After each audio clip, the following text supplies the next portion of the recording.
Welcome to Trending Unpacked, the podcast where we explore the stories behind what's trending and why it matters. Today, we're looking into something that's really captured millions, set the internet completely ablaze, the buzz around Taylor Swift's enigmatic new project, The Life of a Showgirl. Yeah, it's everywhere right now. Exactly. You've probably seen the whispers, the fan theories, just the sheer excitement online. It feels like it's more than just a new release. It definitely does. It feels like another chapter, maybe, in this huge, sprawling narrative she's been building for decades. And narrative fans and critics are like really trying to piece together. So we're going to try and pull back the curtain a bit. Yeah. What could this project be? Why all this curiosity? And what does it tell us about, the artist-audience relationship today and identity, especially in this super public world we live in? Let's unpack this. So, okay, to really get a handle on the life of a showgirl and why it feels so significant, we probably need to start with Taylor Swift's history, right? Her incredible track record of artistic transformation. Absolutely. She's not just an artist in the traditional sense. She's really become a master of reinvention, a cultural chameleon almost. So when you look back, how has she consistently, reshaped her artistic identity? It seems so deliberate with each new era. It's pretty remarkable, almost unparalleled, I'd say. She has this uncanny ability to just shed one skin and completely inhabit another. It involves evolving her sound, her image, her lyrical themes, creating these distinct eras that feel totally fresh each time. And it's not just changing outfits or something superficial. No, not at all. It's fundamental. It's shifts in musical genre, the focus of her lyrics, her entire visual aesthetic. I mean, just think about the trajectory. She started so deeply rooted in country music. You really hear that in albums like Fearless or Speak Now. Right. Acoustic guitars, story songs about young love. Very relatable. Well, that sort of girl next door image that connected with her early fans. Then boom, this seismic leap into global pop stardom, 1989, Reputation. Huge change. Synthesizers?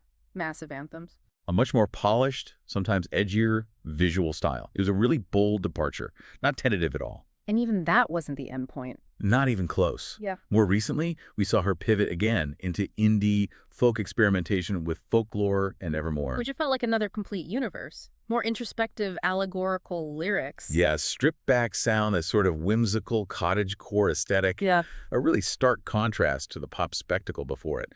Each of these shifts feels incredibly deliberate, comprehensive, and somehow authentic to whatever story she wanted to tell right then. It's a masterclass in artistic fluidity. You mentioned it's deliberate, a strategy. How does that push against the sort of typical path for a pop star? Because it feels rare. Usually artists find a lane and stick to it. That's a great point. It is rare. This constant reinvention, it's not just a whim, it's definitely strategic and keeps her audience hooked while letting her explore new creative ground. But more than just strategy, it acts like a narrative reset button for her career. Interesting. A reset button. Yeah. So many artists find a successful formula and just stick with it. They risk becoming predictable, maybe creatively stagnant.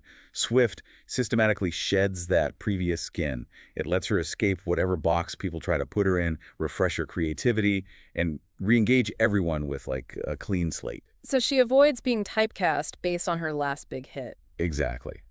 The industry loves to typecast. She actively dismantles her own recent past, in a way. It keeps critics on their toes, too, because they can't easily define her. For her, it feels like each era is a new act in this grand play, and the audience is always excited to see what character she'll embody next. They know it'll be thought out, intentional. That makes a lot of sense. Yeah. And these aren't just album cycles in isolation anymore, are they? It feels like her whole career is built around these eras. And then you get something like the Eras Tour, which isn't just a concert, it's a genuine phenomenon. You're absolutely right. If you zoom out, look at the bigger picture. Her tours, albums, even the re-releases. They're not just commercial products. They become these major cultural events. The Eras Tour being the prime example. Definitely. I mean, it's not just a concert series. It's one of the highest grossing tours in history. Staggering, really. Broke records before it even started. Wow. But beyond the money, it really shows how this era's concept goes way beyond just the music. It's a full artistic and cultural phenomenon. You see fans flying across continents, right? Yeah. Making these incredibly detailed outfits representing their favorite era. The friendship bracelet. The friendship bracelets, exactly. Yeah. It's a whole ecosystem of engagement, almost a subculture built around it. That level of success, it points to a really deep connection with her audience, doesn't it? Incredibly deep, almost familial, you could say. Her fans aren't just passive listeners. They actively buy into the narrative of each era. They internalize the themes, the visuals. It's immersive for them. Totally immersive. They're not just consuming content. They feel like they're participating in this shared cultural moment, a collective experience, witnessing this ongoing story of an artist they feel really connected to. It builds this community around her art. Yeah, a really vibrant community where fans feel some ownership, some connection to the bigger story she's telling. They feel like they're part of something that grows with them. It creates this powerful loop, anticipation, payoff, engagement. And something else that's become increasingly clear is her direct involvement in the visual side of things. She's really evolved beyond singer-songwriter into a storyteller across different mediums. Her move into directing feels particularly significant. That's a key development, and it raises that question, how has she increasingly blurred those lines between music, film, and just broader storytelling? It's quite an evolution. She's not just signing off on videos anymore. No, not for a long time. She's directed her own music videos, and notably the All Too Well, the short film, which was powerful, critically acclaimed. That definitely felt like more than a music video. Oh, absolutely. It wasn't a vanity project. It was this profound assertion of creative control. People really responded to it. Think about the structure, distinct chapters, that intimate, raw cinematography kind of indie film style. And the performances she got. It translated the song's emotion into a visual language that went far beyond a typical promo clip. It felt like a cinematic parallel to the song. Exactly. It showed a really sophisticated grasp of visual storytelling. She also directed The Man. Remember that sharp satirical take on gender dynamics. Right. Weaving social commentary right into the visual. Yeah. So this move into directing, it's significant. It's not a side gig. It's about maintaining deep artistic independence, ensuring her vision is fully realized, adding layers of meaning beyond the lyrics. Total control. Total control. Every frame, every cue, every costume choice aligns with the story. It enhances the impact. And crucially, it really feels like it prepared the ground for something ambitious like The Life of a Showgirl. It suggests she's been building towards something like this, honing the craft. Precisely. Like she's been practicing across different mediums for something this comprehensive, this artistically daring. Okay, so with all that context, the constant reinvention, commanding these cultural moments, her move into directing the stage really feels set for The Life of a Showgirl. What are the first hints telling us? What do we actually know or think we know about this project that's got everyone talking? Well, the early reports, combined with just the sheer volume of fan theories out there, they really paint The Life of a Showgirl as something potentially groundbreaking, something different. Pushing boundaries. Yeah, pushing boundaries. It's rumored to be intensely cinematic, very theatrical in nature, which suggests it's probably not just a concert film or just a narrative movie. Something else entirely. That's what the theories suggest. Maybe blending music, live performance art, really personal storytelling, and creating this hybrid experience that maybe doesn't fit neatly into any existing genre, maybe creates a new one. Wow, okay. Ambitious. Incredibly ambitious. A multifaceted work. Yeah. But it makes sense, right? It leverages her experience in huge live shows like the Eras Tour, commanding stadiums for hours, and her refined skills in visual storytelling from directing those films and videos. So it feels like a natural culmination. It really does. A culmination of all these artistic paths she's explored, pushing the limits of what a musical artist can create. It's almost like everything before the detailed music videos, the huge multi-era concerts, was maybe practice for something this big, this conceptually rich. And the themes that are being floated around it, they sound very Taylor Swift. Yeah. Consistent with her whole career, feels both new and familiar. Absolutely. The expected themes, glamour, femininity, resilience, reinvention, these are threads woven throughout her entire career, right? Definitely. You think about the glamour of 1989 or Lover. The different ways she's explored femininity, from country ingenue to pop icon to folk storyteller, the fierce resilience and reputation, and especially the re-recordings. That fight for control. Exactly. And of course, the constant reinvention that defines her whole arc. So this project feels like it could be a culmination of all that, or a commentary on it. Yeah, potentially both. A powerful culmination, or maybe a pointed commentary on those themes, viewed through this specific, maybe heightened lens of the showgirl. It feels deeply personal, like she's using this archetype to dissect parts of her own lived experience, maybe even the performance of her own identity in the public eye. But also potentially resonant for a wider audience. For sure, touching on universal ideas about performance, identity, inner strength, things many people grapple with, even outside of celebrity. It feels like a synthesis of her journey through this new, captivating frame, inviting us to look beneath the spectacle. So given all that, what are people actually speculating it is, like the format? Because the ambiguity seems like a huge part of the buzz itself. Oh, the ambiguity is key. The exact format is still a major point of discussion, and it fuels so much of the excitement and the online chatter. Is it a movie, a concert special, something else? It's exactly. Fans, media, everyone's speculating. Is it a feature film with a narrative plot? Is it a lavish concert special capturing some unique, maybe conceptual performance? Or is it some groundbreaking hybrid thing that defies easy labels? Maybe part documentary, part performance art, part fiction. And that uncertainty generates hype. Enormous hype. It's brilliant, really. It allows for all this creative speculation. Her fans become these amateur detectives digging for clues in social media posts, interviews. Keeping everyone guessing, talking. Which is absolutely part of her narrative control strategy. And this uncertainty leads us perfectly into that whole vibrant world of online theories and cultural interpretations that have just exploded around this project.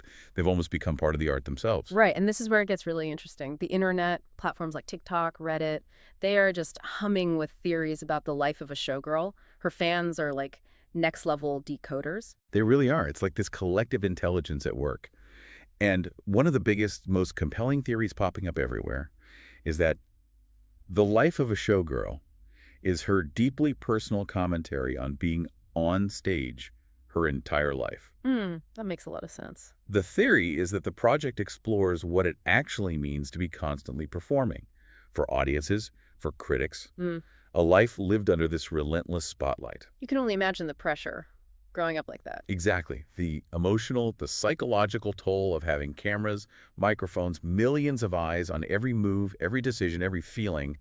How does that shape you? How does it force a performance, even when you aren't trying? It speaks directly to the scrutiny she's faced since she was a kid. Right. Her public persona, whether she wanted it to be or not, has often been a performance. A carefully constructed response, or maybe a subversion of what people expected. We saw glimpses of that in Miss Americana. Yes. That documentary offered a really unfiltered look at the pressures. And albums like Reputation wrestled directly with public perception, the narratives people built about her. So this showgirl concept becomes this powerful meta-commentary on her own fame, turning her existence as a public figure into this self-aware piece of art. It's a way to reclaim that narrative, control it. Totally. Using the very thing that defined her public life as the subject, her telling her story on her terms. That fits perfectly with her history. And speaking of performance and narrative, fans are making some fascinating connections to other iconic female performers, aren't they? Women who mastered that kind of spectacle. It's like positioning herself in a lineage. Absolutely. If you look at the wider cultural landscape of female artists, online discussions are full of these insightful comparisons between Swiss showgirl idea and the legacies of other icons who really embraced theatricality and reinvention. Like who? Who are they bringing up? No, think Madonna, especially her blonde ambition era in the early 90s. Okay, yeah. Groundbreaking. Totally. Yeah. She didn't just sing. She redefined pop performance with provocative art, using spectacle, the cone bra, the theatrical dances to challenge norms, assert her sexuality, her independence, a masterclass in control through performance. Pushing boundaries. Exactly. Then there's Lady Gaga. Her whole career is built on this consistent, unwavering commitment to avant-garde theatricality. Right, the costumes, the concept. Yeah, outrageous outfits, elaborate shows, conceptual videos. Gaga uses performance to explore identity, acceptance, difference. Her career is performance art. And Cher, I saw her name mentioned too. Cher, absolutely. Her enduring showgirl persona, especially in Vegas, has become this symbol of resilience, timeless glamour, and just undeniable stage command over decades. Longevity and owning her image. Exactly. Cher embodies that longevity, that fierce ownership, proving the showgirl can be an icon of power and survival. So these comparisons, they're not just about aesthetics, like glitter and costumes. No, it goes deeper. They highlight how Swift might be placing herself within this lineage of powerful female artists who use spectacle strategically, not just for entertainment, but to assert control over their narratives, redefine conversations about womanhood, celebrity. Using performance to gain agency. Precisely. These women didn't just entertain.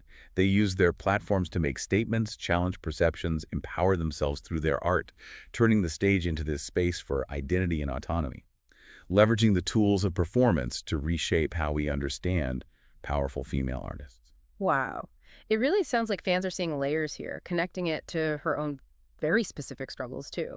It's not just a glamorous concept, it's being read as this vulnerable yet resilient commentary on her journey. That raises the question, how might this project subtly reference her own really tough journey through all that public scrutiny, that fight for artistic freedom? The re-recordings being a huge part of that fight. Definitely.